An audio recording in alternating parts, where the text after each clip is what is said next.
Olá, boa noite. Meu nome é Paola, eu sou acadêmica do curso de Psicologia e também faço parte da comissão de organização do evento. Eu gostaria de dar boas-vindas a todos à nossa terceira noite da Semana Acadêmica do curso de Psicologia, Possibilidades e Desafios da Psicologia em Tempos de Pandemia. E nessa noite a gente vai dividir nossa conversa em dois momentos, né? Primeiro a gente vai falar sobre o luto e posteriormente sobre os cuidados paliativos.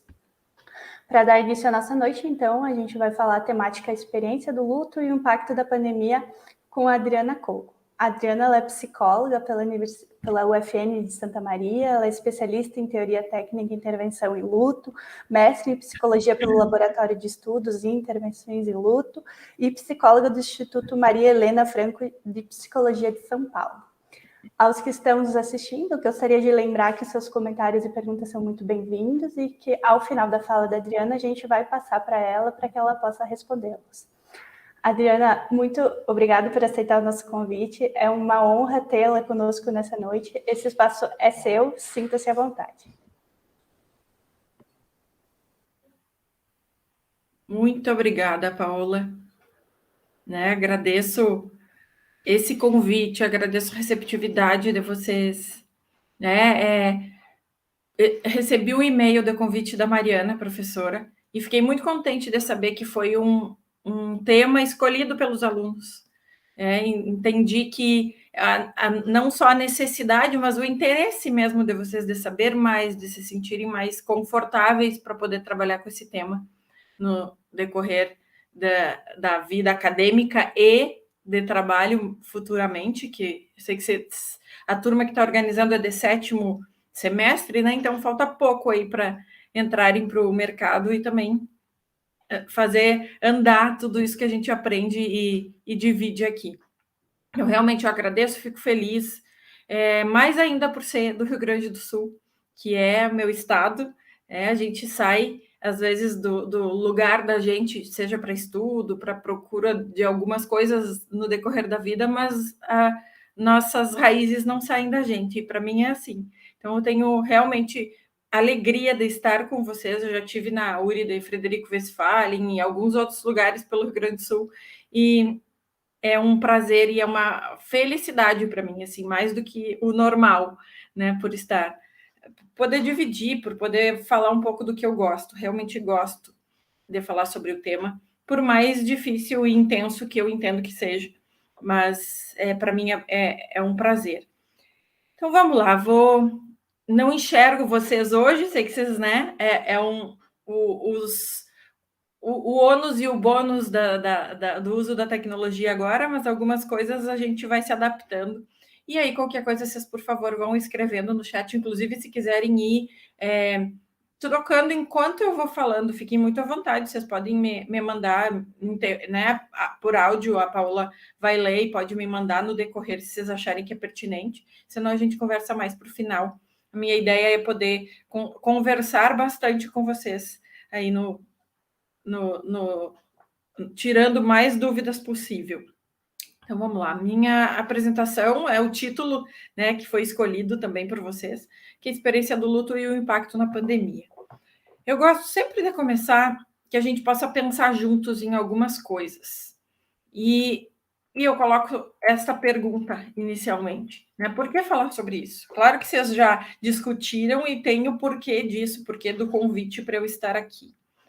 Mas eu quero ir um pouco mais além do que a gente tem visto muitas mortes, que a gente tem visto muitas coisas acontecer e vendo as pessoas enlutadas com muito mais frequência do que a gente estava acostumado em função da pandemia.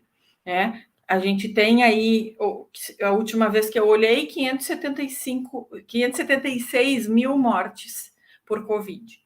Tem que considerar que os outros tipos de morte por outras situações continuam acontecendo. Então, temos no Brasil muito mais pessoas do que essa quantidade que é de Covid que eu coloquei aqui. Como a gente vai falar mais específico um pouquinho da pandemia, eu coloquei isso.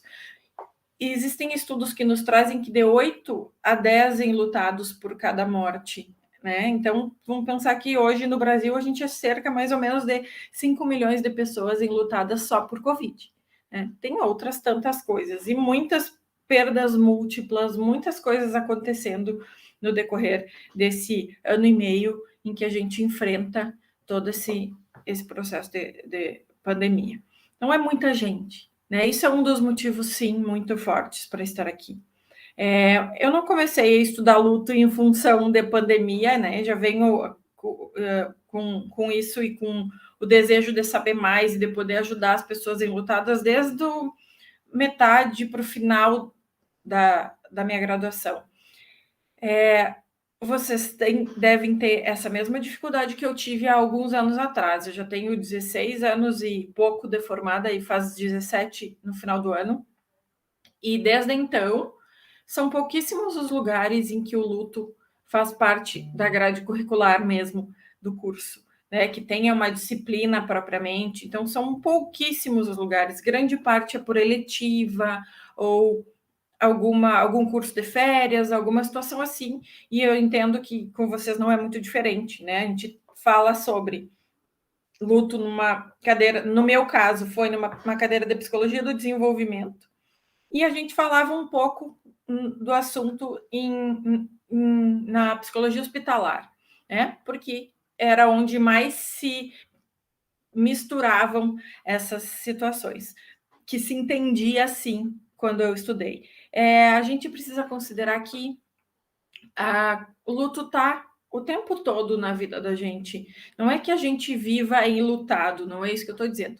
Mas perdas vão acontecendo no decorrer da vida sempre, sejam por diferentes situações, perdas normativas no decorrer do desenvolvimento, perdas por morte, perdas por mudança, diferentes perdas a gente vai enfrentando enquanto a gente vive. E dependendo do significado que essa perda tem para a gente vive luto por isto.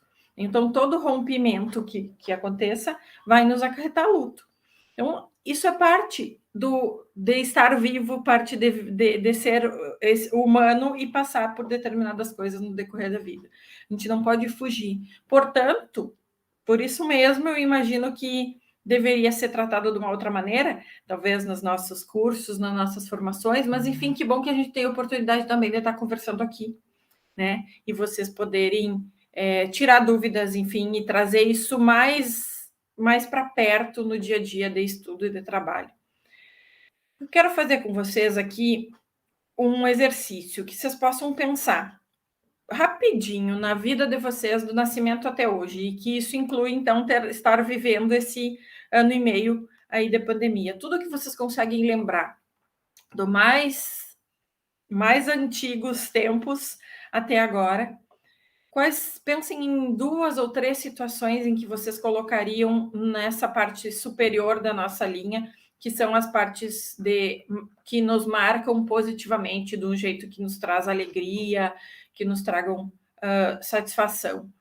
Pensem em 2 ou 3 acontecimentos, então, da vida que foram alegres, que vocês lembrem que marcou muito a vida. E também pensem, se vocês fossem incluir na parte de baixo da nossa linha, situações difíceis que vocês viveram, que marcaram de um jeito negativo, ou que foram muito sofridas de viver e que vocês guardam na memória como algo muito difícil de ter enfrentado, de ter vivido no decorrer desses anos de vida de vocês. Por que eu trouxe isso aqui?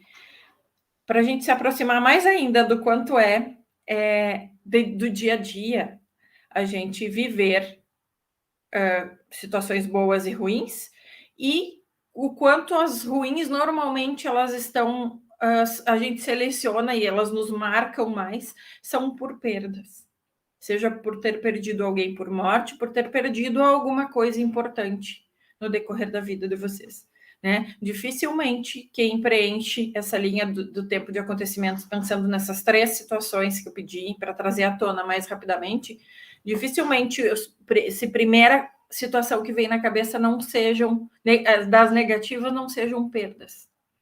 E outra coisa para vocês observarem nessa linha de vocês, que também muitas coisas que a gente marca são permeadas por rituais. né? Rituais que a gente faz, seja que você coloquem aí formatura de colégios, ou coloque casamento, ou coloque nascimento de filho, ou coloque algumas outras coisas que tenham acontecido. No geral, tem rituais também que acompanham para nos dar essa sensação de demarcação de que alguma coisa aconteceu significativa e que vai nos ancorar, né, para o decorrer da vida. Então, fixem isso da linha do tempo de acontecimentos de vocês para a gente conversar sobre essas, quanto as perdas marcam e quanto os rituais também são importantes, tá? Eu não vou conseguir pedir para vocês compartilharem comigo nesse momento, mas depois, de repente, a gente pode falar. Então, eu vou dar andamento aqui, tá? Fiquem com isso gravado para vocês pensarem sobre.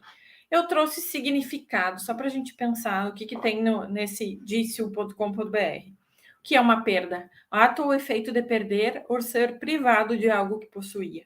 Eu gosto do privado porque faz com que a gente entenda que é algo que eu não vou conseguir ter mais acesso. Estou privado desse contato, dessa situação.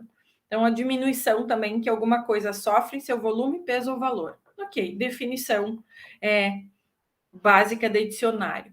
Eu quero que vocês pensem que as pessoas elas têm demandas diversas no decorrer da vida, né? Para alguns, coisas importantíssimas, para outras, a mesma situação não seria tanto, mas é isso que faz a vida ser como é, a gente é diferente, os valores são diferentes, as crenças são diferentes, e a gente vai levando conforme o que for significativo para a gente. Né? Mas muitas coisas no decorrer desse ano e meio de pandemia a gente teve que abrir mão, a gente perdeu, a gente foi privado de poder fazer. Isso tudo já sempre foi caracterizado como luto, né? Mas a perda dessa situação de normalidade que a gente vem enfrentando, né? É uma perda de mundo presumido, que a gente chama. Né? É uma definição do Colin Parkes, que vocês vão me ouvir falar também no decorrer dessa apresentação de hoje, que é um psiquiatra inglês fantástico e que tem alguns livros escritos sobre a temática que a gente está falando de luto, inclusive 2 deles traduzidos pela doutora Maria Helena Franco, né, que é de São Paulo, que foi minha orientadora de mestrado e é com quem eu trabalho, tenho a grata satisfação de trabalhar no Instituto com ela hoje. O Parkes nos traz essa questão do mundo presumido, de que o que seria isso? É tudo aquilo que a gente acredita que a nossa vida é, que as coisas são, tudo que a gente entende que existe uma certa organização e que faz a gente ir vivendo com uma certa segurança.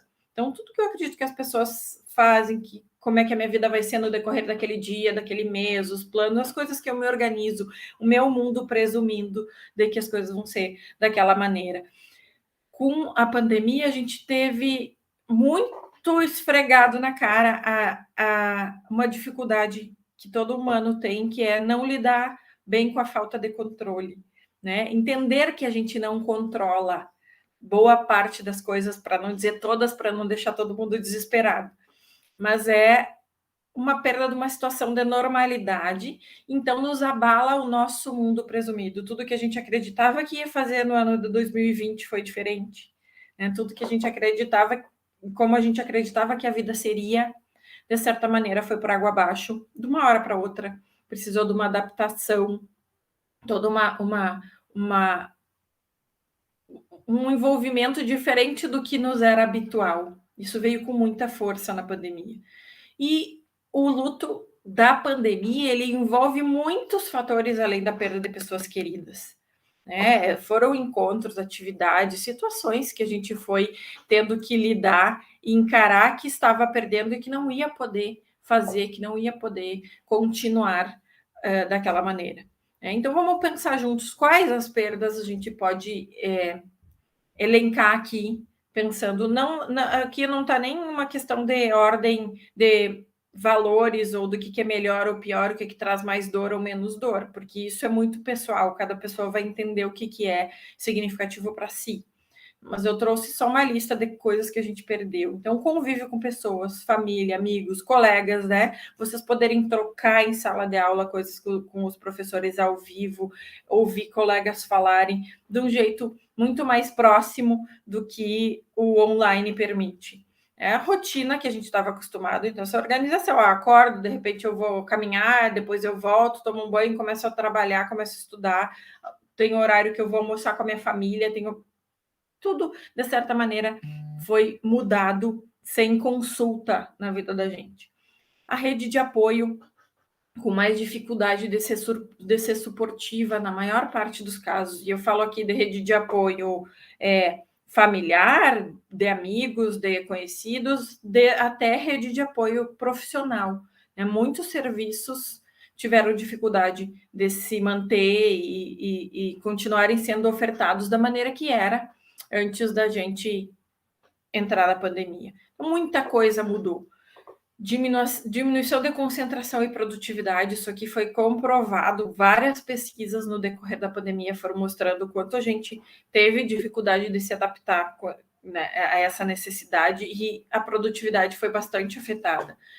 Tem sim alguns casos em que as pessoas dizem que estou produzindo mais, estou conseguindo me concentrar mais, mas não é a maioria. Eu trouxe coisas aqui mais gerais. Dificuldade com os relacionamentos em casa.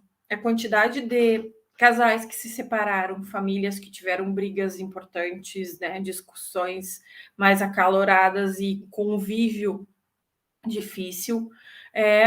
Esse convívio extremo dificulta, né, e dificultou muito. Às vezes as pessoas não se davam conta de que conviviam com uma pessoa que tinha aqueles valores, determinadas coisas, elas não tinham essa percepção tão dura da realidade, como aconteceu no decorrer da pandemia. É perda de saúde física, mental, social, que é muito importante, e uma coisa vai afetando a outra. E morte de familiares, de amigos, de colegas, de ídolos, que nos afetam também diretamente e coletivamente. A gente viu muita gente que se gostava e que se convivia vendo pela TV, pelas coisas que fazia, indo embora. Questões econômicas, a gente foi bastante afetado. Muitos negócios fecharam, muitas pessoas perderam seus empregos, então tudo aquilo que planejavam que fariam com o dinheiro, com o trabalho, foi cortado. E com isso, planos, metas, e eu coloquei etc, etc, etc, para a gente pensar mesmo, assim. Mesmo que quem foi mais indiretamente impactado, a gente pode dizer que tem uma sensação de mal-estar por essa pandemia. É uma sensação também de vulnerabilidade, vamos falar assim. Mesmo quem não teve perdas tão impactantes ou tão significativas que não perceba desta forma, no mínimo perdeu a sua rotina e a vida como estava organizada, e isso por si só é uma perda que desorganiza bastante. Mas pensando no dado que eu trouxe antes de 576 mil mortes, mais ou menos, que é o que estava mais atualizado para hoje, então quem não se infectou, teve medo de morrer ou de passar para alguém, ou quem não lidou com a morte de alguém conhecido, de certa maneira a gente pode até pensar como um privilégio, é muito difícil, né? Só que não significa também que essas pessoas não tiveram perdas e lutos profundos por outras coisas que elas tenham perdido. Então, a gente não pode pôr aqui termômetro de dor, o que dói mais, o que é mais importante. É sempre o que aquela pessoa traz para a gente. A perda que é impactante para a vida dela é a mais importante de ser tratada naquele momento. Tá? Claro que nos possibilita também, para quem não perdeu pessoas por morte, de reajustar algumas coisas na vida. Né? E nós vamos falar sobre isso também agora mais para frente. O que a gente viu de problemas mais comuns na quarentena? E isso é uma pesquisa que foi feita é um estudo longitudinal de saúde do adulto. Ela foi apresentada até pela USP, em que mostrou que o que se viu mais comum nessa quarentena foi aumento muito grande de casos de depressão, ansiedade, de tendência a suicídio, insônia. Muitas pessoas têm tomado muita medicação para dormir, para conseguir lidar com o estresse que está aumentado. Uso de substâncias tóxicas também, e aí também álcool, né? Não está aqui, mas é algo que se viu um aumento significativo, né? Inclusive, muitas das questões de violência doméstica têm acontecido também em função do uso de substâncias ou álcool. Preocupação e medos excessivos aumentaram bastante, então aquele medo que a gente paralisa de certa maneira. pensamentos intrusivos o tempo todo, uma irritabilidade muito maior, as pessoas têm tido muito menor tolerância com coisas e aqui, claro, está generalizando, tá? É o que mais apareceu para essa pesquisa. Eu posso depois mandar. É um dos estudos epidemiológicos do Brasil, maiores estudos que já foi feito, que mostrou tudo isso. E piora nas reações psicológicas, né? Então, mais confusão, raiva por ter que estar vivendo tudo isso, muito medo de adquirir doença e de transmitir também, né? Frustração pela vida que ficou em stand-by em muitas coisas, né? Aborrecimento, tédio, são as coisas mais comuns que a gente foi vendo no decorrer dessa pesquisa que foi sendo levantada. Tudo isso faz com que a gente, então, esteja vivendo luto, né? Todas essas perdas, se a gente entende como significativas, estão nos fazendo viver um processo de luto. Não vamos falar disso mais a fundo. Reconhecer esses processos pelo nome, falar mesmo, estou de luto, estou enlutado, o fulano está, né, está vivendo o processo de luto, é muito importante, porque a gente precisa validar as sensações e o que as pessoas estão vivendo para ajudá-las a elaborar, né? Quando a gente não reconhece, fica difícil de entender o que está acontecendo. O que eu botei teoria para a gente poder pensar aqui. O que é luto propriamente? É uma reação a um rompimento do vínculo significativo. Então, tudo aquilo que eu entendo que eu perdi e que é significativo na minha vida, que era significativo na minha vida, quando se rompe, vai acarretar num luto. E eu coloquei aqui um processo de cicatrização, né? Porque é processo mesmo, a gente fala processo de luto quando se entra nisso. É uma necessidade de reorganizar muita coisa internamente para conseguir continuar vivendo com aquela perda no decorrer da vida, né? É sempre individual, mas claro que também familiar, porque as pessoas vivem em comunidades, né? A gente não vive sozinho na grande maioria. Então, tem famílias vivendo lutos. E aí, vamos pensar que são indivíduos nos seus processos de luto, vivendo numa família, cada um com o seu jeito de expressar, o seu jeito de sentir, o seu jeito de entender aquilo que está acontecendo, o seu jeito de enfrentar. Isso é muito difícil. Muitas das vezes aí dão muitos conflitos quando as pessoas estão nesse sofrimento e não conseguem entender os jeitos diferentes que cada um tem de se expressar. E ele pode ser coletivo também, né? A gente vive hoje, a gente tem estudado sobre isso, que a gente tem vivido grandes lutos coletivos, não só por ídolos, né? Mesmo que seja pela morte de alguém mais anônimo, mas cada um que entra nessa contagem faz com que nos dê sensações de luto, de mal-estar, de tristeza por tudo isso que a gente está vivendo. O luto não é um processo linear, né? E eu fiz questão de colocar aqui nem com fases ou degraus rígidos. A gente sabe que se colocar no Google luto, o que é luto, sentimentos de luto, reações, qualquer coisa, sintomas que vocês colocarem lá, vai vir com muita frequência um material da Elizabeth Kubler-Ross que fala sobre as fases do luto. Infelizmente, de certa maneira, eu posso talvez dizer aqui que boa parte das pessoas faz uma leitura distorcida exatamente do que é aquilo. E por isso mesmo, muitos dos estudiosos de luto hoje não estão trazendo mais, não se fala mais em fases e não se usa mais isso para trabalho acadêmico ou para atendimento das pessoas, não é algo que a gente fale com a frequência que se fazia antigamente. Não é que isso esteja desvalidado, não, né? Ela fez um trabalho incrível e contribuiu muito para muita coisa para a gente aprender sobre o processo de luto. Mas a questão é que, do jeito que as coisas foram se estabelecendo, o uso que as pessoas estão fazendo tem sido rígido, engessado, e faz com que isso seja mais dificultador do que benéfico para quem está passando o processo de luto. As pessoas têm e aí vamos falar de novo da questão do controle, a gente tem uma necessidade, de certa maneira, de ter uma sensação de controle para se sentir seguro. As fases, elas facilitam um pouco isso, né? Então, eu estou na primeira fase, depois eu passo para a segunda, depois para a terceira, e daqui a pouco eu já estou mais do meio para o final, e isso tudo passa e pronto. Como se fosse tão redondinho desta maneira. E não, se sabe que às vezes as pessoas não vivem a primeira fase, pode passar para a terceira, volta para a primeira, vai para a última, enfim, não é algo que possa ser estabelecido com rigidez, porque cada um vive de uma forma singular e individual. Então, o processo de luto é muito complexo, né? Muito. Mesmo que seja uma perda da mesma família e que as pessoas, de certa maneira, estejam acostumadas e convivam com mais frequência, não se vive da forma igual.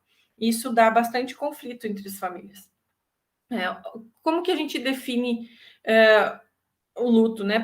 Considerando respostas para as diferentes dimensões do humano, né? Então, todas essas áreas, elas são afetadas no processo de luto.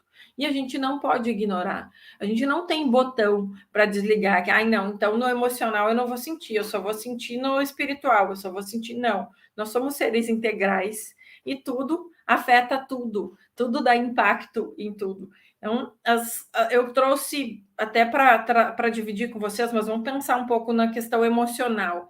As reações mais comuns dessas dimensões, eu vou falar para vocês agora, até para dar uma ilustrada no que seria isso. Né? Na questão emocional, algo que é muito comum, eu acho que talvez a reação mais imediata é de choque. Tem isso nas fases, né? Mas pode ter pessoas que não passam por isso. Então, não dá para deixar assim tão rígido mesmo e engessado, né?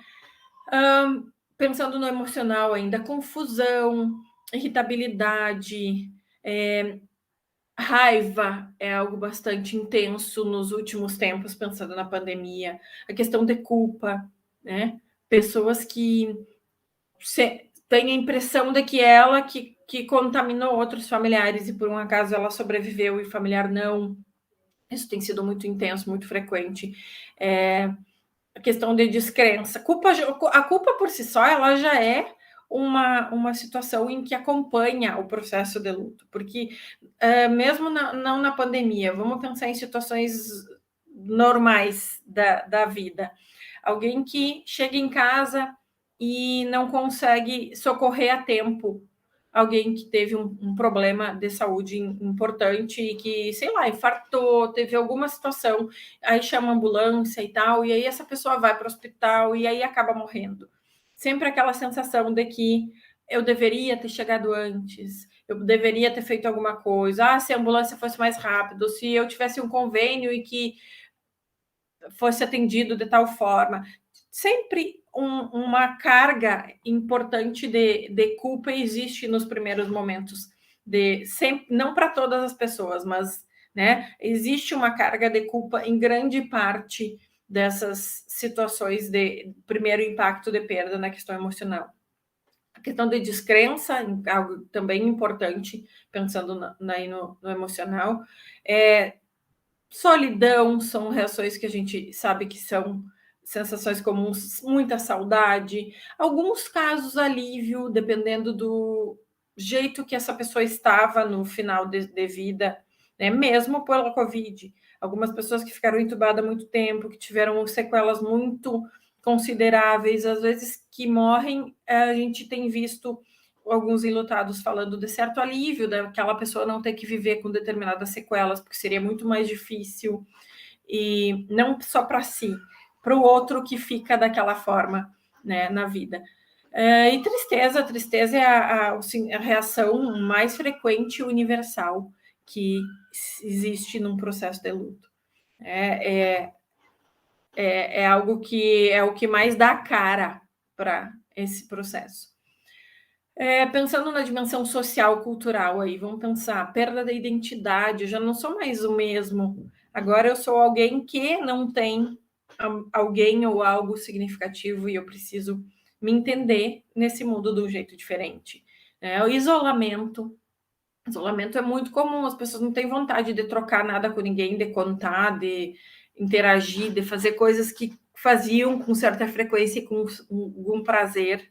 Então, isolamento é algo muito comum, né, no processo de luto. Esse isolamento e afastamento de pessoas. Dificuldade de se relacionar mesmo. Eu escuto muito dos enlutados no consultório. É como se tudo fosse bobo, tudo que as pessoas trazem não tem. Não tenho vontade de rir, não tenho vontade de trocar, não tenho vontade. Quase que uma apatia, né? De não ter interesse mesmo por coisas que costumava ter. Vamos pensar na dimensão espiritual.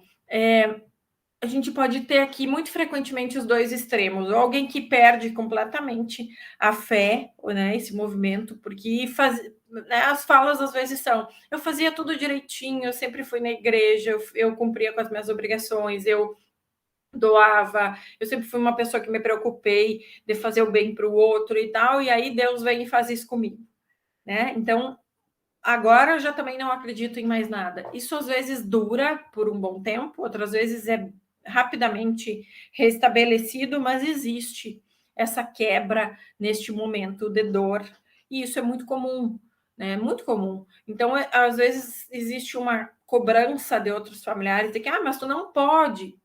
Tudo pode, né? Não, a gente não pode delimitar o que é certo e errado no sofrimento do outro.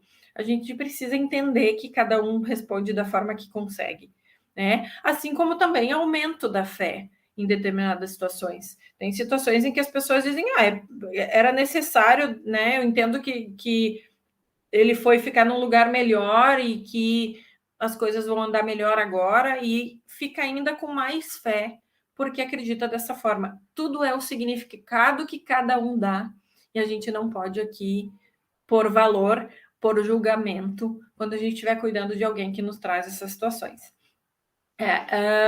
Na questão espiritual também, desapontamento muitas vezes com membros dos grupos religiosos, não é nem propriamente com Deus, mas é pela cobrança que as pessoas fazem. Tu tem que fazer isso.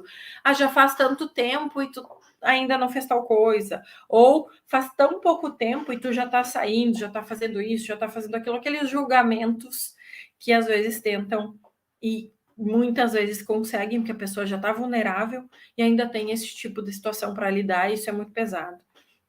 Na questão cognitiva e intelectual, vamos pensar em reações, uma certa desorganização para as coisas, né? Bem o que a gente viu como um sintoma comum da própria quarentena, acontece muito no luto. Uma falta de concentração. Então, vamos pensar, o teu corpo inteiro está envolvido em dar conta dessa falta que aquela pessoa ou aquilo que você perdeu está fazendo na sua vida. Tudo é afetado. A gente fica mais lento, é mais difícil de digerir as coisas, de compreender, de se concentrar. O que eu fazia, às vezes, com muita facilidade, vai levar um pouco mais de tempo para conseguir fazer. Isso é comum. Uma certa sensação de presença na questão cognitiva, sensação de presença da pessoa. Então, principalmente as pessoas que conviviam juntos na mesma casa. Estou aqui, parece que eu tenho a sensação de que ele está sentado ali na cadeira dele, que ele usava sempre. Então, sensação de que está ali, de repente olha para a porta e sente que a pessoa está chegando. Toda uma adaptação cognitiva para entender que aquela pessoa não está mais presente fisicamente, né? E isso acontece com muita frequência, essa sensação. A questão da memória é bastante afetada. Então, esquecer palavras, estar conversando com alguém e esquecer coisas.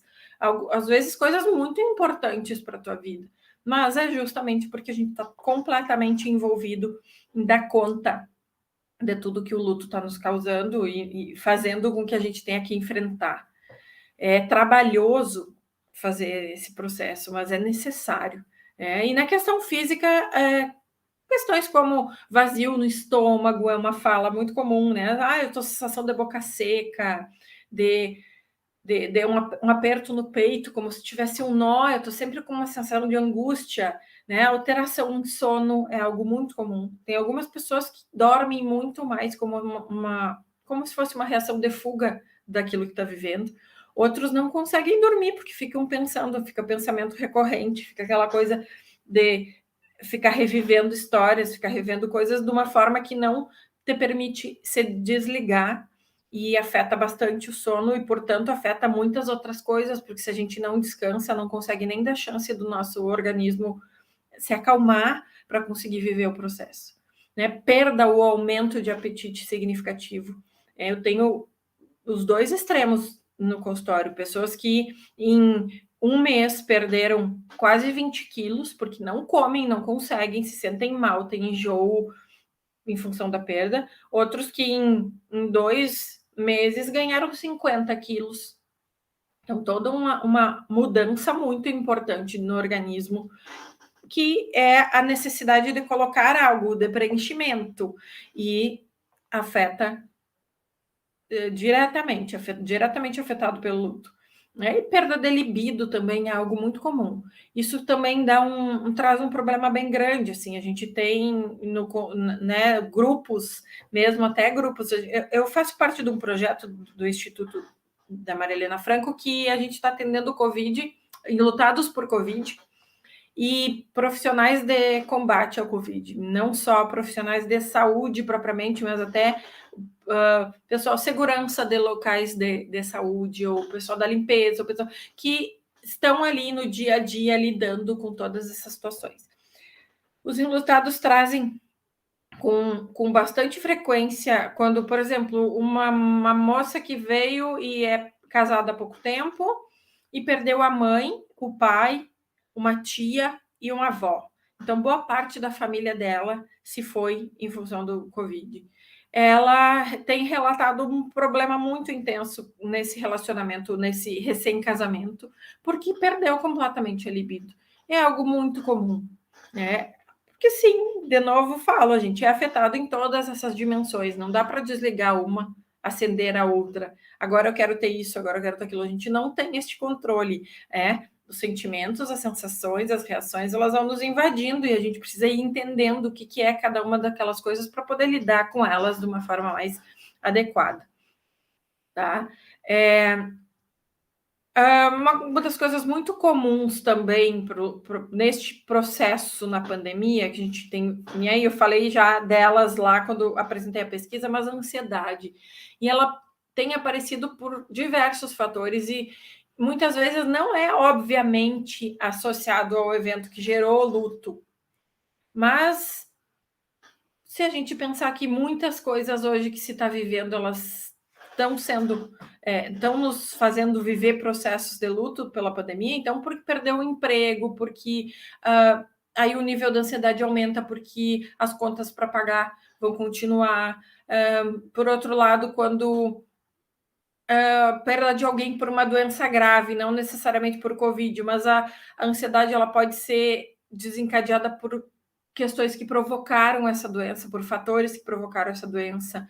Por Covid mesmo, pessoas que perderam por Covid tem sido comum dificuldade de ir ao mercado, porque tem a sensação de que tudo pode contaminar. A gente não sabe realmente de onde vem, de que forma é, mesmo usando máscara, lavando as mãos, usando álcool, tentando ter o máximo de controle possível, a gente ainda não tem certezas absolutas de algumas situações. Né? Tem pessoas que relatavam que não saíam de casa propriamente e ainda assim pegaram. Então, a gente não tem essa afirmação com tanta certeza, né? Então, tudo que possa envolver alguma situação de contato com a Covid pode dar crises de ansiedade nas pessoas. E, em alguns casos, desencadear pânico, enfim, outras situações um pouco mais graves no decorrer. E algumas pessoas, inclusive, têm sentido perdeu alguém por Covid e aí começa a sentir os mesmos sintomas que esse familiar começou a contar que tinha, né? Muitos ficam com celular no hospital e vai contando o seu dia a dia. Então, eu estou sentindo isso hoje, estou sentindo aquilo. E tem sido muito comum chegar no consultório para mim, as pessoas em processo de luto dizendo, a cada dia eu sinto as coisas que ele me dizia que sentia. Isso tem me consumido. Eu sei que eu não estou, já fiz inúmeros testes, eu tenho me cuidado, mas eu tenho sentido as coisas dessa maneira. Então, é muito impactante viver desse jeito, né? Viver com medo de certa maneira. Isso gera uma ansiedade tremenda. Eu quero frisar para vocês que tudo isso de reações que eu estou falando, elas são observadas como comuns, mas não é que todo mundo vai ter. Sempre vocês vão me ouvir isso, de que a gente não tem uma receita de bolo propriamente. Algumas pessoas podem ter algumas coisas, outras não, porque, de novo, expressão, reação, sintomas são coisas muito individuais. Então, depende muito do que é aquela experiência para aquela pessoa. Eu falei aqui uma coisa que é a elaboração do luto, né? Vocês devem ouvir bastante, a questão de superar o luto. Precisa fazer determinadas coisas para superar. Eu e as pessoas que eu convivo e com quem eu trabalho, a gente não usa muito o superar. Elaborar não é superar. A elaboração, ela exige uma função mais organizada, algo mais gradual, que é o que a gente entende pelo processo de luto. É mais ordenado, uma coisa mais feita cuidadosamente. Então, eu vou elaborando aquelas situações e vou incorporando isso no decorrer da minha vida. Superação, a gente entende e às vezes bate errado, bate ruim para os enlutados que a gente cuida. É como se fosse obsoleto, assim, isso já era, não tem mais que pensar nisso, pula, como se fosse um obstáculo que eu passasse e não pensasse mais. E a gente não deixa de pensar nas pessoas que a gente gosta, nas situações que a gente perdeu, no que foi significativo. A gente não simplesmente, não quero mais pensar, não quero mais sentir dor. Não é algo que se supera desta maneira. É algo que precisa ser elaborado para então a gente conseguir viver com esse novo formato da vida. Então, falar sobre isso, dar espaço para a dor, criar sua narrativa. Aqui tem uma coisa bem importante para vocês observarem, assim, o enlutado é uma pessoa que precisa repetir muito a história.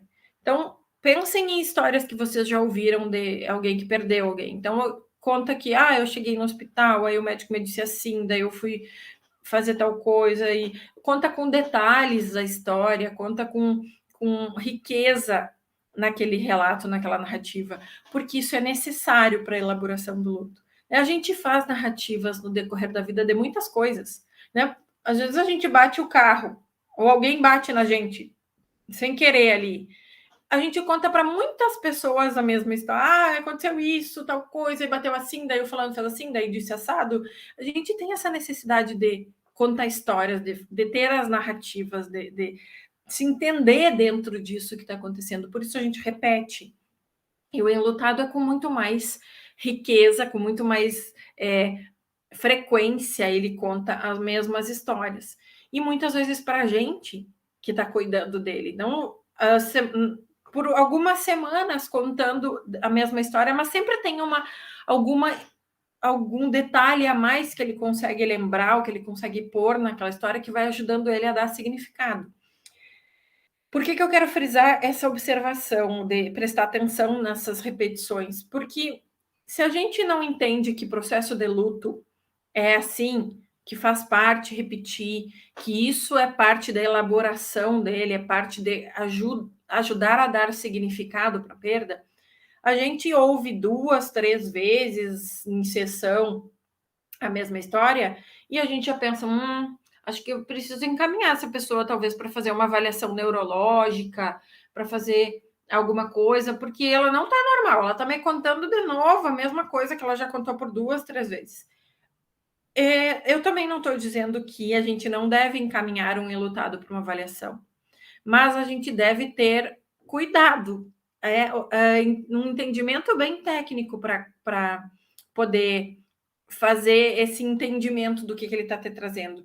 Prestar muito atenção na história, que normalmente tem coisinhas a mais no decorrer dos dias para ele poder se entender, e não é alguém que simplesmente está repetindo porque está com algum problema, alguma demência, alguma coisa de esquecimento. Não é isto. É a necessidade do processo de elaboração. Então, isso precisa ser bem avaliado, né? E conversado, inclusive, é uma discussão a ser feita com esse próprio enlutado. Sim, você me trouxe essa história. Me conta mais o que né, como que você está elaborando, o que tem de sensação quando você me conta, para a gente poder ir entendendo o que significa essa fala repetitiva. Eu acho, sim, que é importante também a gente levar em consideração o luto, ele não é doença, tá? Mas ele pode ser uma porta para muitas coisas entrarem, né? Então, para muitas doenças começarem a aparecer, desde coisas menos sérias ou graves até coisas mais graves. Então, desde uma gastrite nervosa, uma situação que está mais estressado, está difícil de lidar com o sofrimento, dores de cabeça, até problemas cardíacos e pegar algumas doenças virais, porque a imunidade vai lá embaixo, afinal, o nosso corpo inteiro está tentando dar conta de viver e elaborar aquele processo. Então, o luto por si só, ele não é uma doença, mas é importante a gente entender que ele abre portas para muita coisa, por isso ele precisa ser cuidado, ele precisa ter espaço. E se a gente entende que criando as nossas narrativas, dando espaço para a dor, a gente consegue até posteriormente levar algo positivo desse processo e das perdas que a gente vive. Como assim, né? Às vezes as pessoas me dizem, lá vem a psicóloga dizer para a gente olhar para o positivo. Eu não estou romantizando o processo de luto, não é isso. Eu não estou dizendo que tem que olhar só para o bom, não é nada disso. Pelo contrário, a gente tem que acolher as dificuldades, acolher o sofrimento que está acontecendo ali, olhar para isso, trabalhar com isso. O que eu estou querendo trazer é que a gente tem perdas e ganhos na vida em todas as situações. Mesmo que naquele momento de dor a gente não consiga entender dessa forma, porque está tudo muito inflamado, mas todas as nossas escolhas, todas as coisas que a gente vive de alguma maneira nos trazem ônus e bônus. Isso é um fato. De alguma maneira dá para se entender desta forma. Então, a questão aqui não é eu dizer para vocês que a pandemia vai nos fazer bem depois, não é isso. Mas ela é uma parte importante para a gente reconhecer os nossos recursos, por exemplo. Eu cheguei hoje aqui para falar para vocês e eu estava conversando antes um pouquinho e falando, olha, que legal essa possibilidade de estar aqui conversando com vocês, mesmo a quilômetros de distância. Hoje eu já estive em Brasília, em Rio de Janeiro, agora estou no Rio Grande do Sul com vocês, porque sim, a pandemia, de certa maneira, ela não criou a tecnologia, mas ela mostrou que, olha, a gente precisa fazer as coisas de um jeito diferente. Então, vamos ver o que é possível e o que dá para fazer acontecer. Então, não dava para lutar contra, era um fato, ela se estabeleceu, não tem como lutar contra ela no sentido de que não, eu não quero que aconteça e não vai acontecer, né? Diante de estar vivendo esse processo, de estar vivendo tudo isso que a gente está vivendo, o que eu tiro disso? É nesse sentido que eu falo dos ônus e bônus. Então, claro que não adianta a gente dizer o tempo todo, calma, isso vai passar, porque se a gente não tem propriamente uma previsão, essa imprevisibilidade, ela dificulta muito o nosso enfrentamento. É difícil, a mente humana, ela não funciona no melhor dela sem previsibilidade. Mas é conseguir pensar que eu estou fazendo o que é possível no meu tempo, então vocês continuam estudando, né, se aperfeiçoando, fazendo o melhor que vocês podem dentro da realidade que a gente está vivendo. Assim como as relações que a gente estabelece com as pessoas, tentar que existe distanciamento físico porque é necessário, mas eu não preciso estar distante emocionalmente das pessoas que eu gosto. A tecnologia pode ajudar isso, da mesma forma que a gente está aqui. E por aí vai, é nesse sentido de tentar olhar por que eu posso tirar de ganho da situação. Então, vamos lá. Aqui é uma frase do Parks que eu acho que eu gosto muito e faz bastante sentido para tudo que eu estudo. O amor é a fonte de prazer mais profunda da vida, ao passo que a perda de quem amamos é a mais profunda fonte de dor. Então, amor e perda são duas faces da mesma moeda. Né? A gente não vai conseguir ter uma sem ter a outra. É inevitável que, se teve amor, vai ter um luto quando a gente tiver a perda. Vou ter que enfrentar esse processo. né? Então, como enfrentar? É preciso entender o que é importante para cada pessoa conseguir tocar a vida dela, né? Com saúde física, com bem-estar, com objetivos, com metas, com alegrias, mas também com tristezas, também com dificuldades. A gente tem que ver como cada pessoa pode estabelecer o modo dela de viver. Por isso que não tem certo e errado para processo de luto. Tem, sim, alguns sofrimentos que nos incapacitam por mais tempo, porque tem mais impacto na nossa vida. Mas o nosso jeito de enfrentar é nosso e é o que é possível naquela forma. A gente consegue ajudar as pessoas a reconhecerem recursos que elas têm, mas a gente não consegue fazer com que elas façam o que a gente entende como, que por experiência já fez e deu certo. Aquilo precisa ser significativo para ela, tá? Então, o nosso papel é tentar dar o apoio possível para aquelas pessoas que estão sofrendo e ajudá-las a entenderem os recursos que elas têm para esse enfrentamento desse processo de luto. Não é querer tirar com a mão, a gente não vai conseguir. A nossa expectativa diante de um enlutado precisa estar muito bem calibrada, né? Entender o que eu consigo ajudar naquela situação. Então, não é ir com a expectativa de que magicamente algumas coisas que eu disser vão fazer com que ele enfrente a vida de outro jeito. Não, precisa entender como ele enfrenta, como aquilo faz sentido para ele. Tá? Então, não generalizar o sentido das pessoas, cada um sente da sua maneira. Eu gosto dessa imagem assim. E não dá para dizer que é porque amava mais, porque amava menos, porque tinha mais envolvimento, não, é o que é cada um, é o jeito que cada um sabe fazer o seu enfrentamento. Então, se o sentir é particular, o expressar também é, né? Ele vai ser proporcional à forma que as pessoas sentem e vivem as suas situações.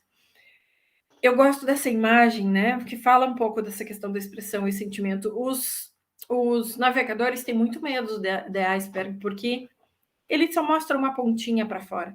Às vezes o que essa pessoa consegue expressar é isso, mas para baixo, para dentro, tem tanta coisa que a gente não imagina e que precisa tocar com tanto cuidado para conseguir ajudar, né?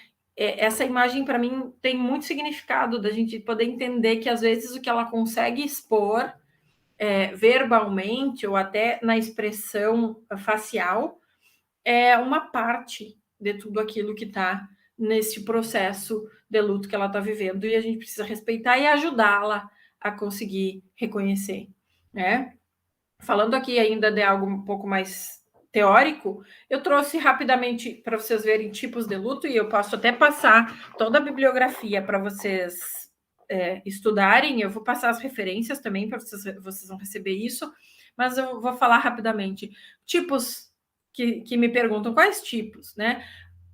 Existe o saudável, que a gente diz que é o normal. Eu não gosto da palavra normal, é como se o outro fosse anormal, né? Como se alguém que tivesse um sofrimento mais intenso, em frequência, em intensidade de sintomas, estivesse vivendo algo anormal, e não é, né?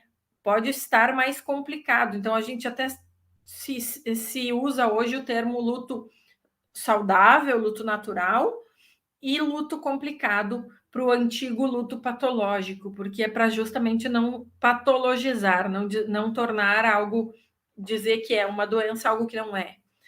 Dentro do luto complicado, a gente tem alguns tipos: inibido, o adiado, o distorcido, o crônico ou prolongado.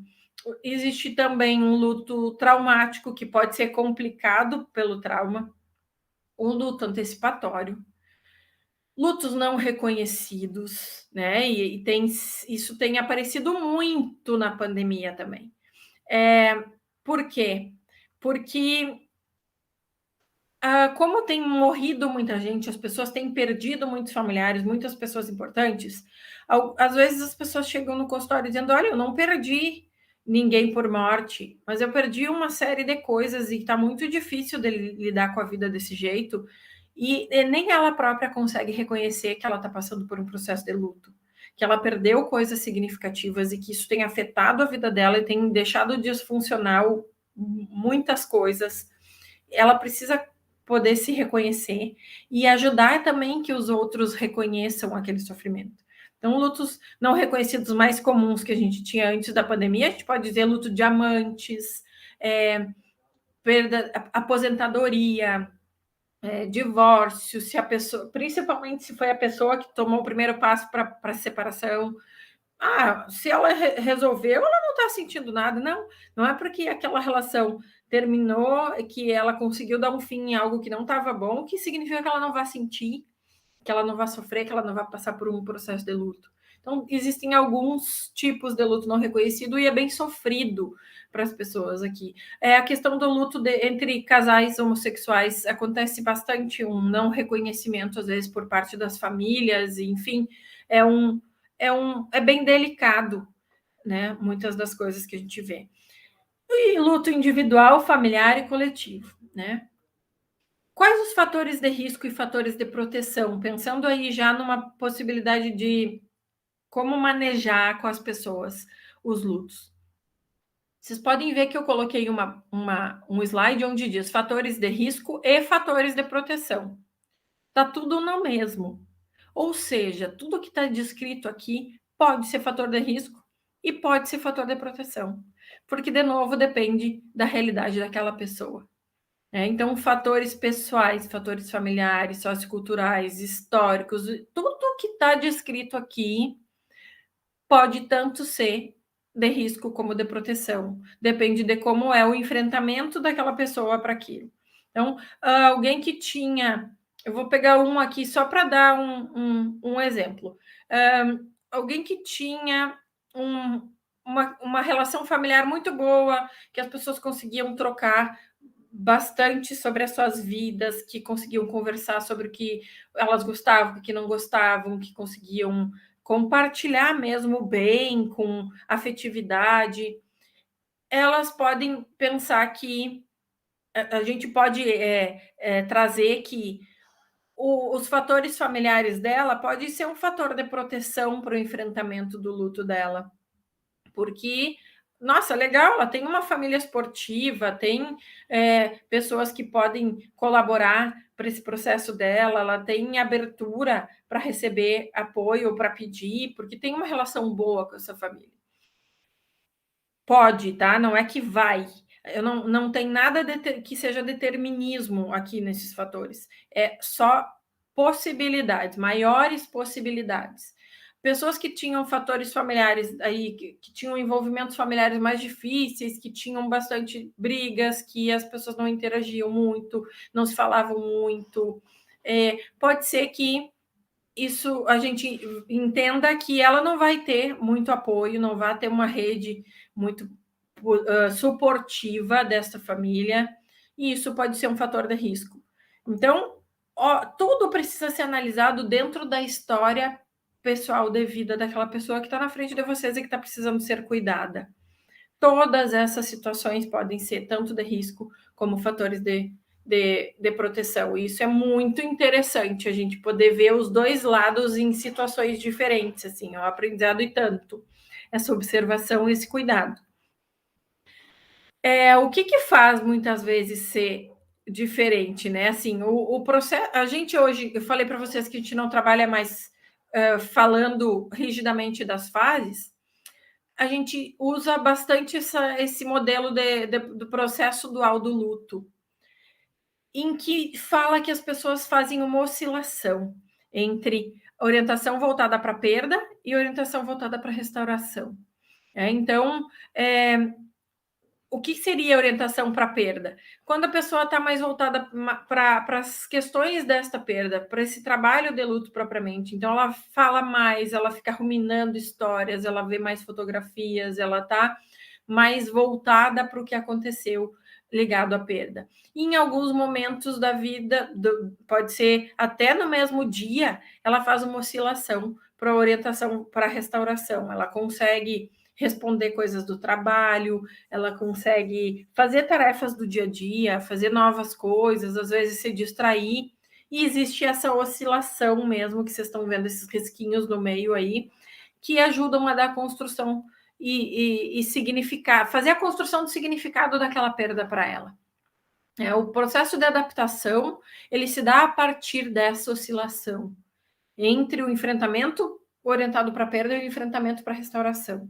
Né? Os diferentes processos de luto, eles se dão dentro de um espectro que vai de um foco predominantemente para perda para um foco predominantemente para restauração. Não sei se fica claro isso que eu estou dizendo, mas é que a gente passa no decorrer do nosso luto por altos e baixos, e esses altos e baixos que as pessoas falam é isso.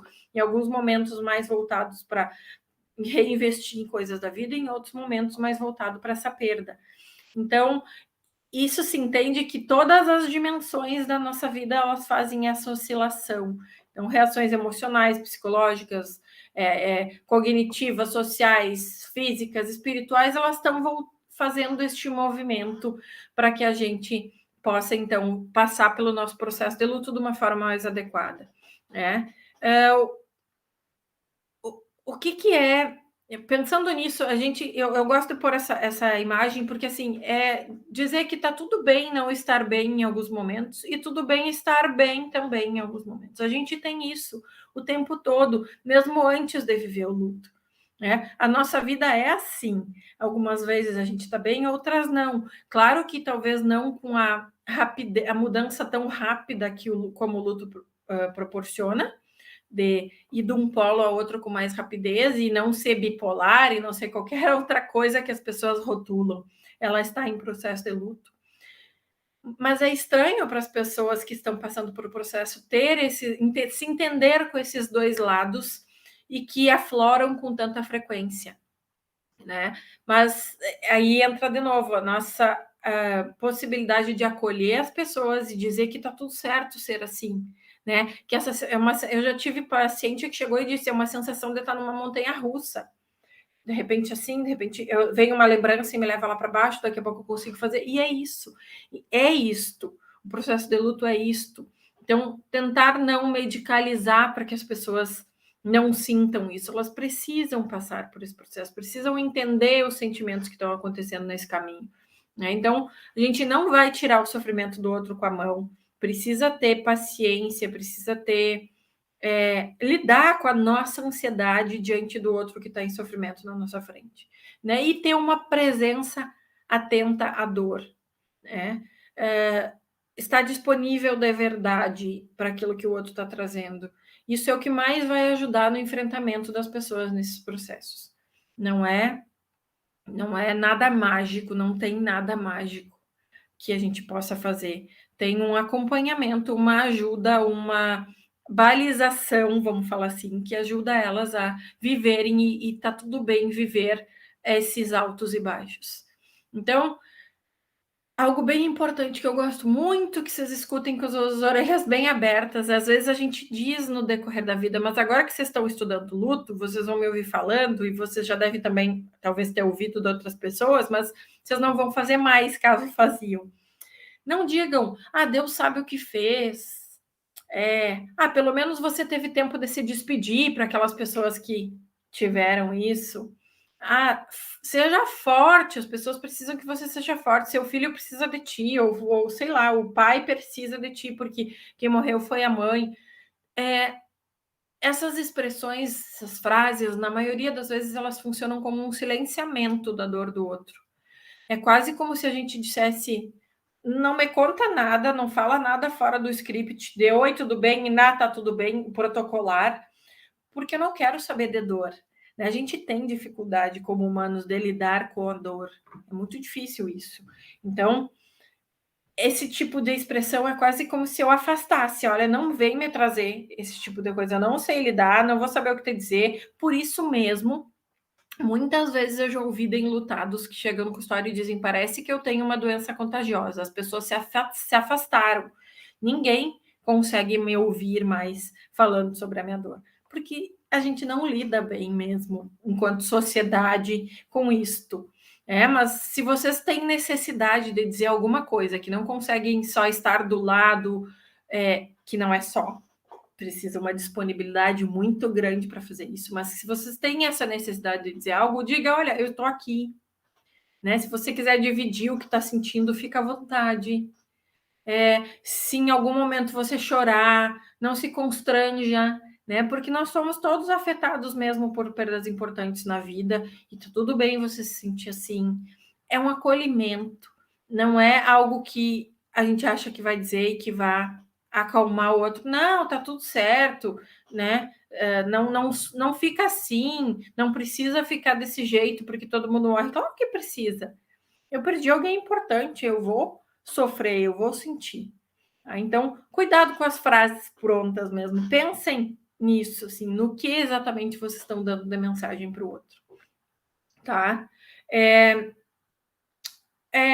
Isso aqui é interessante, assim, pensando que o que é que eu falei das fases? É uma tentativa de colocar em algo que, como se fosse eu sentisse a perda da dor, daí choque, torcimento, negação e todas essas coisas numa ordem. Na verdade, o processo de luto não é assim. O processo de luto ele é todo misturado, como esse emaranhado que a gente tem nessa da direita. A gente pode estar entorpecido em algum momento, daqui a pouco eu estou com novas forças para fazer algumas coisas, e daí eu volto para uma situação de medo, e daí eu vou para uma situação da esperança, porque as coisas vão acontecendo, a vida não para, como se diz, e dentro de mim as coisas vão acontecendo para conseguir se encaixar de uma forma que seja adequada, tá? Eu falei de luto complicado e eu coloquei essa imagem, né, como um conhecimento importante, assim. A falta de oscilação desse modelo de enfrentamento, né, do processo dual, quando eu não oscilo mesmo, eu não tenho os altos e baixos que as pessoas falam popularmente, eu fico só voltado para a perda, ou eu fico só voltado para a restauração. Então, é aquela pessoa que perdeu alguém e só fica falando daquilo, não consegue pensar em outras coisas da vida, não consegue se relacionar bem com as outras pessoas da família que ficaram. Ela tá só no trabalho do luto, tá só no trabalho daquela perda, ela tá num processo de luto complicado. Se ela está só na parte de restauração, não, perdi sim, mas bola para frente, tem que trabalhar, não dá para se abater, tem que curtir as pessoas, e não quero falar sobre a pessoa que eu perdi, eu não quero tocar no assunto, eu não quero, porque se eu falar eu vou lembrar, como se a gente já não lembrasse, né? Sem que alguém nos falasse, sem que o corpo inteiro lembra, o corpo inteiro está te dizendo que tem algo diferente na tua vida. Então, ficar em um dos polos, ele não possibilita a elaboração de luto e nem construção de significado.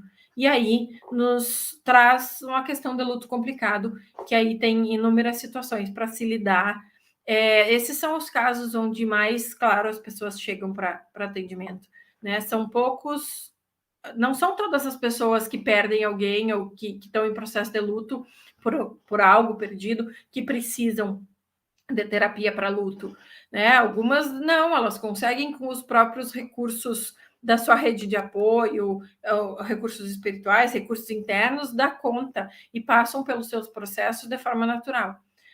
Quem entra em processos de luto complicado, muito provavelmente vai precisar de uma ajuda mais especializada para conseguir sair deste movimento, para conseguir se reorganizar de uma maneira diferente, né? Pensando em pandemia, eu falei sobre os rituais naquele exercício inicial com vocês. Os rituais, eles são muito necessários para a gente se entender e se reconhecer no social. Então, os velórios, as cerimônias, as homenagens existem muito porque é um espaço seguro para limitar, para ajudar aquelas pessoas a expressarem as suas perdas, para chorar, te dar a possibilidade de contato com alguém que vem te dar suporte, se dar apoio mútuo, e se lida normalmente num espaço de tempo seguro com aquele luto. A pandemia nos cortou muito disso, né? Muitas pessoas não conseguiram se despedir, fazer os seus rituais. E os padrões de rituais complicados, que muitas vezes acarretam no luto complicado, é justamente a ausência de rituais.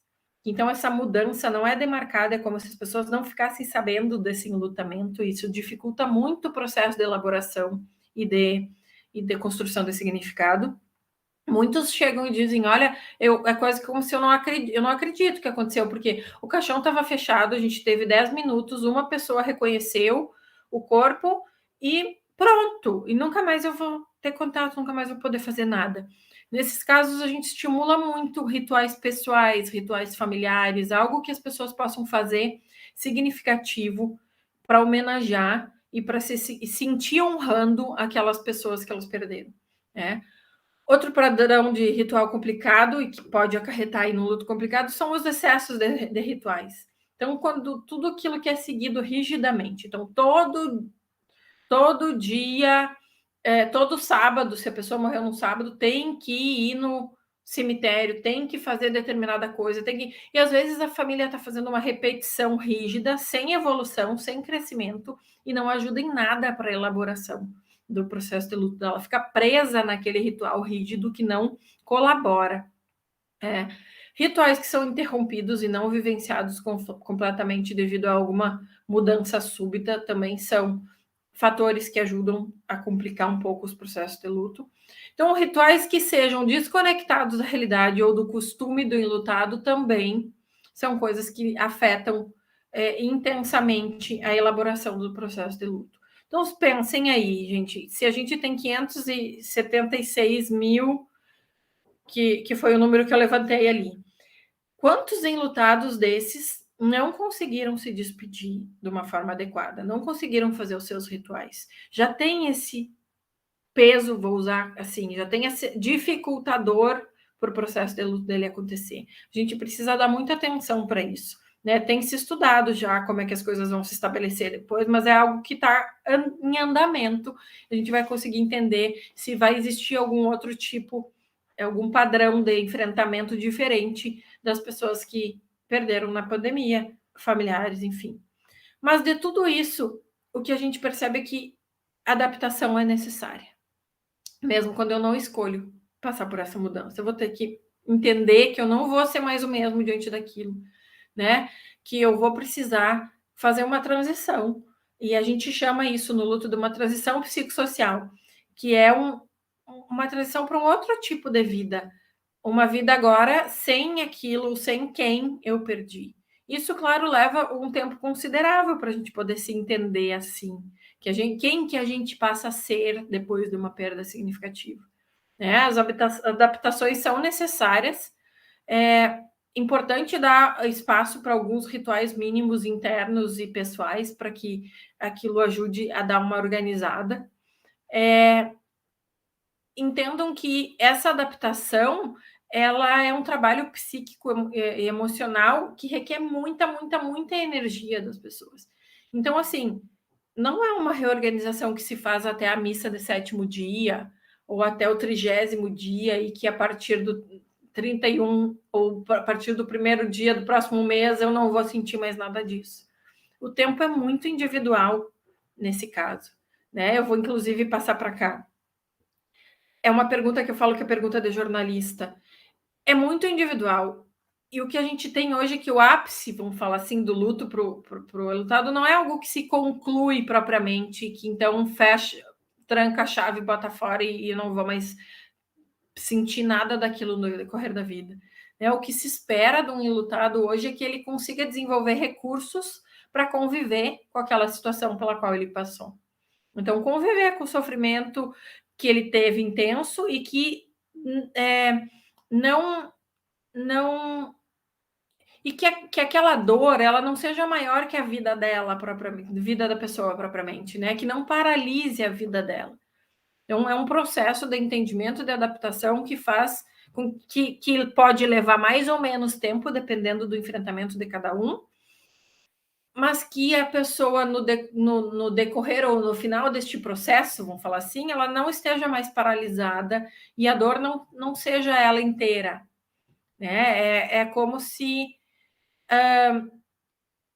eu incorporo aquilo na minha vida. Eu passo a ser alguém que não tem mais aquela pessoa que amava ou aquela situação e que, às vezes, pode até ser que esse luto, esse incômodo reapareça no decorrer da vida. É muito comum que em perdas posteriores, a gente reviva algumas perdas significativas acontecidas há mais longo tempo.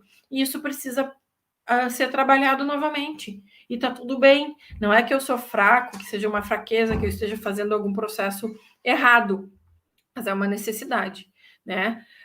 O que seria melhorar, então? é pensar que a pessoa é capaz de lembrar da quem ela perdeu, sem muita dor, podendo sim sentir tristeza, podendo sentir algumas manifestações físicas às vezes, mas ela não é mais tomada pela dor, sabe? É algo que eu saio de ser a dor para ter aquela dor em alguns momentos. E a pessoa vai readquirindo interesse pela vida, se sente mais esperançosa no decorrer do tempo e vai se adaptando aí a novos papéis que vão acontecendo no decorrer do tempo. Então, é um processo que é a longo prazo e que não culmina no estado anterior ao luto. Muitas das vezes as pessoas falam isso. Quando é que eu vou voltar a ser o que eu era? A gente não volta a ser o que era em nenhum momento, né? A cada dia que a gente vive, a gente já não é mais o mesmo de ontem. E no luto não é diferente. É só, talvez, essa intensidade que se sente as coisas que deixa mais difícil para quem está vivendo, tá? Então, o que seria melhorar? Né? Entender que a gente segue mesmo com dor por algum tempo, que a gente vai ter que lidar com vida boa e ruim, como era, nada de diferente do que era, só que agora fica um pouco mais latente. E dar espaço para a vida e para as relações que ainda existem, né, entre as pessoas, tá? Que mais que eu quero trazer? Ah, sim, é uma provocação aqui, só para finalizar, para vocês poderem ver se tem alguma pergunta. Que quanto mais a gente conseguir olhar para a realidade da vida da gente, de que nós somos seres finitos, né, de que não dá para fugir disso, né? Eu, tu, as pessoas que a gente gosta vão morrer em algum momento, né? Mas quanto mais a gente puder entender isso, mais a gente vai poder viver de forma inteira a vida que a gente tem. A gente pode viver e escolher com quem, de que forma a gente quer viver, com quem a gente vai dividir os nossos dias, de que maneira a gente quer fazer aquilo. É um entendimento de que morrer, que a morte não é um fracasso, ou perder qualquer batalha. Se fala muito disso, né? Principalmente de quem enfrenta câncer. Ah, perdeu a batalha para o câncer. Não, não é uma perda morrer, no sentido de perder batalha, né? Não é fracasso. Todos nós vamos passar por isso em algum momento da vida. E quando a gente tenta viver sem pensar na finitude, sem pensar que as coisas terminam em algum momento, a gente vai empurrando, sabe? Entra às vezes muito no automatismo, empurra decisões, deixa os outros escolherem coisas que são importantes para a gente.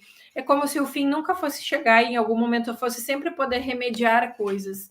E não, a vida não é assim, né? A gente precisa tomar consciência da nossa mortalidade, das nossas perdas, do nosso sentimento em relação às perdas. Isso tudo vai ajudar muito vocês a cuidarem de pessoas enlutadas. Ter essa consciência de si, né? Vamos pensar que se a gente não tem controle da pandemia, a única coisa que nos cabe é cuidar da vida que a gente tem enquanto a morte não chega, seja pela forma que for, né? Então, valorizar isso. Então, pensem sempre como é que vocês estão cuidando da vida de vocês. Cada um de nós tem uma concepção de morte baseada nas nossas crenças pessoais, nas nossas influências culturais. Então, não queiram impor a forma de vocês para ninguém, né? Não queiram dizer que esta é a melhor forma de fazer, porque isso precisa muito passar pelo que é importante para aquela pessoa que está vivendo aquilo. Tá? Então, se tiverem alguma dúvida, estou aqui agora para a gente conversar, porque eu já falei mais do que eu pensei até.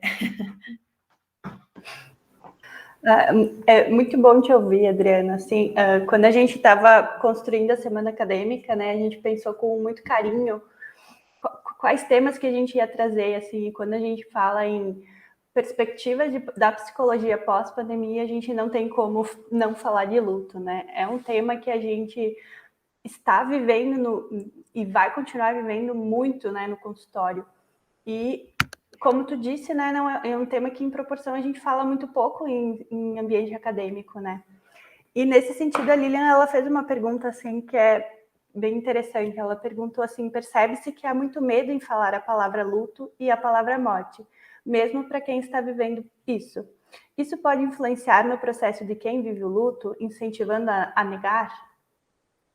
Com certeza, né? Com toda certeza. A gente, enquanto sociedade mesmo, evita a dor. né? Evita entrar em contato com tudo que é vamos dizer que as pessoas têm uma sensação de que isso é feio, é como se fosse errado, né? Mas é parte. Esse entendimento de que as únicas coisas certas que a gente tem na vida, a gente nasce, em algum momento morre. Tem um recheio aí que a gente nunca vai saber exatamente como é.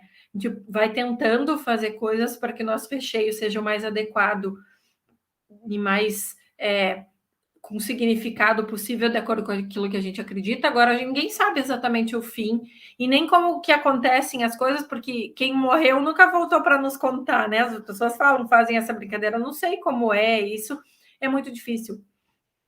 Esse não conhecer, não saber é difícil. Mas então, como sociedade, a gente se relaciona de uma forma como tabu ainda, infelizmente, mesmo diante de tudo isso que a gente tem vivido, né? Um incentivo, e uma das coisas que eu falo muito quando eu vou conversar sobre isso, é incentivar que as pessoas falem sobre isso, consigam dizer para suas famílias, olha, eu queria, quando eu morrer, eu gostaria de ser cremado, eu gostaria que tal coisa que eu tenho ficasse para fulano, eu gostaria que vocês jogassem minhas cinzas em tal lugar, eu gostaria... É necessário poder fazer esse tipo de troca, até para dar aconchego para quem vai ter que fazer isso em algum momento depois para essa pessoa. Poder dar liberdade de trocar sobre o assunto. Então, o não dizer, não contar sobre sua dor, é quase como se tu dissesse, eu também não quero ouvir a tua. Que é que nem eu falei das frases. Quando eu falo isso muito para as famílias, as pessoas chegam às vezes no meu consultório dizendo, a gente não tem se falado em casa. Um entra, vai para o quarto, outro vai para a cozinha, outro vai fazer não sei o que no escritório e ninguém se fala para não falar sobre quem morreu. Cada um vivendo seu sofrimento isoladamente, sendo que eles podiam estar sendo suportivos um para o outro. Então, falar sobre a sua dor. Olha, hoje eu tive um dia difícil, eu passei em tal lugar e eu lembrei da mamãe, por exemplo. Eu lembrei das coisas que a gente fazia, sabe? Poder trazer esses sentimentos, tu muitas vezes abre portas para que o outro também fale. Poxa, eu também passei lá esses dias e lembrei. Ou, eu hoje me aconteceu diferente, mas também lembrei, foi assim. E trocar sobre isso, não tem problema, não é feio, não é, pelo contrário. Tudo que a gente consegue expressar, trazer à tona, dá muito mais chance de não se tornar algo que vá nos afetar depois internamente, até por uma doença. Então, não sei se eu respondi exatamente a pergunta, mas qualquer coisa faça novamente que eu complemento. Ainda, né, sobre o luto durante a pandemia, a Vanderlei, ela pergunta quanto é o tempo desse luto, né? Levando em consideração que é um luto em que ela bota que não há os requisitos fúnebres, né? A gente tem essa diferença do que a gente era acostumado, né, no processo de luto. Isso é uma das coisas que eu não sei ainda te dizer. É algo que a gente vem estudando, conforme os atendimentos, conforme as coisas vêm acontecendo. Eu não sei dizer se ele vai ter um tempo diferente do que a gente está acostumado propriamente. É possível, justamente por esse dificultador. Mas, de novo, eu vou frisar algo que eu frisei no decorrer da minha fala, que é muito individual. Algumas pessoas enfrentam em menos tempo, conseguem se reorganizar e dar conta da sua vida mais rapidamente, outros demoram mais tempo, independente de pandemia ou não. Isso já é um fator que é comum do luto, não tem um tempo rígido. Se fala muito que o primeiro ano, viver as primeiras datas, as primeiras situações sem quem eu perdi, é um pouco mais pesado. O segundo ano, eu já tenho a experiência de ter passado pelo primeiro ano com aquela ausência, mas também não significa que não vai doer. Eu vou dar um exemplo para vocês, para ficar um pouco mais fácil. Eu perdi minha mãe fazem 17 anos, mas vai fazer 18.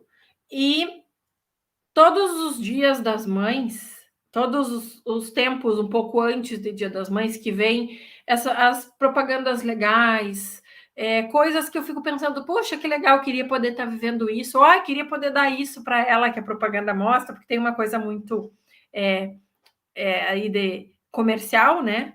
Mas não significa que eu morro sofrendo em todos os dias das mães, não é isso que eu estou dizendo, mas que eu visito o fato de eu não ter a minha mãe fisicamente comigo nesses períodos em que eu gostaria. Então, eu visito essa perda, né? Eu vou lá, eu às vezes até conto coisas para ela nas nossas conversas internas, porque para mim tem sentido, tem significado, ela continua comigo.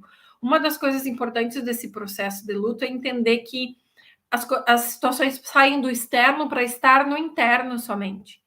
Eu começo a me relacionar de uma outra maneira com quem ou com o que eu perdi.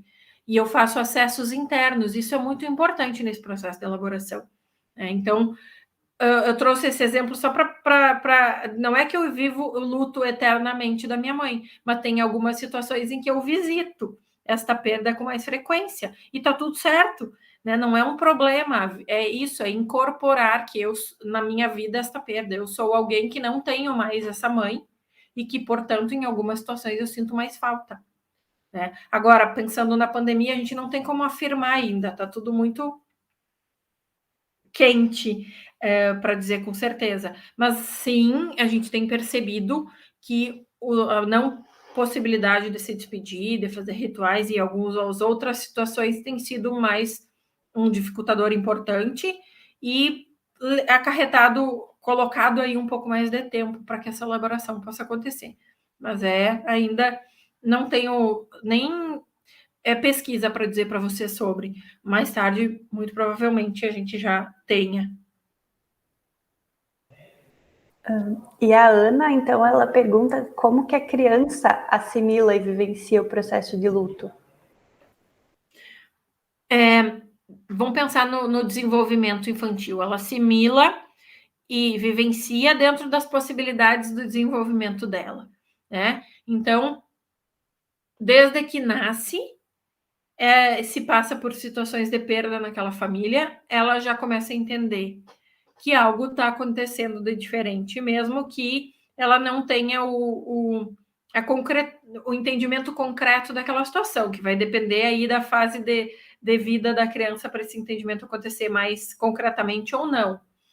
Mas desde sempre eles sentem e vivem do seu jeito. O que eu quero dizer? Vou dar outro exemplo para vocês. E esse é um exemplo que eu uso até nas palestras de emergência, vocês conseguem consultar, porque isso está no Google e tudo mais. Teve uma jornalista que perdeu o marido, jornalista, no acidente da Chapecoense. E tinha um filhinho muito pequeno. E ela, quando foi contar para o filho sobre a morte do pai, disse: o papai foi viver nas nuvens, né? E aí ele questionou e tal, ela ficou um pouco incomodada com aquela fala dela, disse, agora ele virou uma estrelinha. Então, todas as vezes, você pode sair lá, ver que a estrelinha vai estar lá. Ok, essa criança passou por uma situação de que num determinado período não tinha como ver as estrelas por 3 ou 4 dias e ele adoeceu. Porque todos os dias ele saía para o lado de fora de casa para poder conversar com a estrelinha que para ele era o pai. E por 3 ou 4 dias não conseguiu e ele desenvolveu um processo de adoecimento, foi parar no hospital, teve vomitando muito, enfim, passou bastante mal. E aí se entendeu que era a forma que ele tinha recebido a informação e que as coisas estavam acontecendo naquela família. Foi o jeito que a mãe deu conta de contar, tudo certo, eu não estou julgando isso, só estou mostrando para vocês que as crianças vão entender e vão processar conforme a capacidade cognitiva e o momento do desenvolvimento que ela está. Mas que elas entendem e vivem do seu jeito, elas entendem e vivem. Muitas crianças a gente incentiva que sejam levadas nas despedidas, por exemplo, que façam parte das homenagens, que possam pedir para as crianças fazer desenhos, cantar, fazer alguma homenagem para as pessoas que elas perderam durante esse período de pandemia, os rituais familiares, porque elas precisam ser incluídas. Elas não podem ser excluídas do processo como alguém que não entende e que não precisa estar ali. Não, precisa em qualquer idade que seja, é importantíssimo. Né? Elas também fazem parte dessa família e vão processar do jeitinho delas. Uma coisa importante com a nossa ansiedade, às vezes a gente fala mais do que deveria. porque é difícil mesmo ver uma criança perguntando coisas, a gente já está no sofrimento por aquilo e é difícil. Quanto profissional, orientar os pais para responderem aquilo que foi perguntado para elas. Então, por exemplo, eu tenho uma mãe que chegou num consultório para mim e disse assim: parece que meu filho não está sentindo nada pela perda do pai. Ele só se interessa em saber se eu vou estar lá no horário para buscar ele na escola, se depois a gente vai passar na casa da avó e do vô, e se depois ele vai poder brincar com o amiguinho tal, de um jeito como se o pai não tivesse. E aí eu fui conversando com ela e mostrando que todas essas falas dele, ele está mostrando o sofrimento dele pela perda do pai. A vida dele era organizada de uma maneira. Ele ia para a escola, o pai buscava, eles saíam e passavam na casa dos avós, e ele podia ver aqueles avós, interagir, que os avós estavam bem, e aí tinha as brincadeiras com os amigos quando ele chegava no condomínio, conseguia chegar em casa. Isso organizava a vida dele. Aí o pai não busca na escola mais. Aí ele quer ter certeza que a mãe não vai deixá-lo na escola e que a mãe não vai morrer também, porque ela precisa buscar ele todo dia na escola e levar nos avós para ele ver que os avós estão vivos. Ele está demonstrando sofrimento. É que às vezes a gente não consegue acompanhar o jeito que ele está demonstrando, mas sim, sempre tem um jeito de expressar e o jeito de sentir. Não tem como evitar. Para encerrar, né, falar que o chat está cheio de comentários, o pessoal falando da relevância do tema e de como é importante falar sobre o luto, né? E eu vou aproveitar o comentário da Prof. Mari para a gente te agradecer, porque expressa bem o que a gente daqui da organização está sentindo, assim, que é muito bom te ouvir, maravilhoso te ouvir, é muito conhecimento e reflexões necessárias nesse tempo que vivemos. Então, Adriana, a gente queria te agradecer, foi realmente muito bom te ouvir e que a gente possa se encontrar mais vezes e falar mais vezes sobre o luto e a morte, que é tão importante. Gente, eu que agradeço. Estou feliz de poder dividir com vocês. Eu fico sempre pensando, nossa, queria ter falado isso, queria ter falado aquilo, porque realmente é uma paixão poder trabalhar com isso e ajudar as pessoas a pensarem desta forma também para cuidar de outras. Então, eu estou muito à disposição.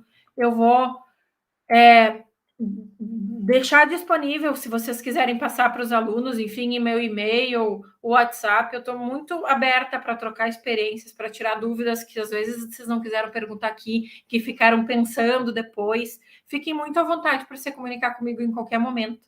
Gosto muito de fazer essas trocas também.